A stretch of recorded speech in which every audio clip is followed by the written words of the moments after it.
বিশ্বের বৃহত্তম ধর্মীয় সমাগমগুলোর একটি পবিত্র হজ। ইসলামের পঞ্চম স্তম্ভের একটি।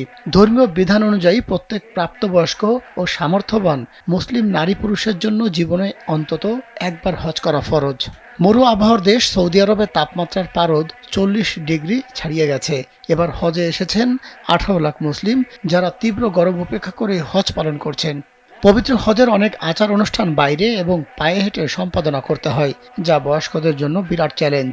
বিশ্বের বিভিন্ন দেশের সরকার সৌদিতে হজ পালনের সময় নিজ দেশের নাগরিকদের হতাহতের বিষয়ে পরিসংখ্যান প্রকাশ করে।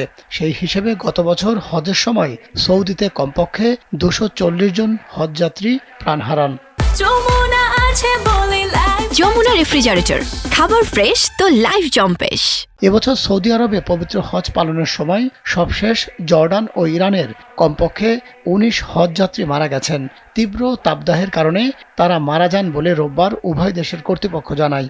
এক বিবৃতিতে জর্ডানের পররাষ্ট্র মন্ত্রণালয় বলেছে, তীব্র তাপদাহের কারণে সানস্ট্রোকে আক্রান্ত হয়ে ওই 14 জন নিহত হন। আর ইরানের রেড ক্রিসেন্ট জানায়, এবছর দেশটির 5 হজযাত্রী প্রাণ হারিয়েছেন।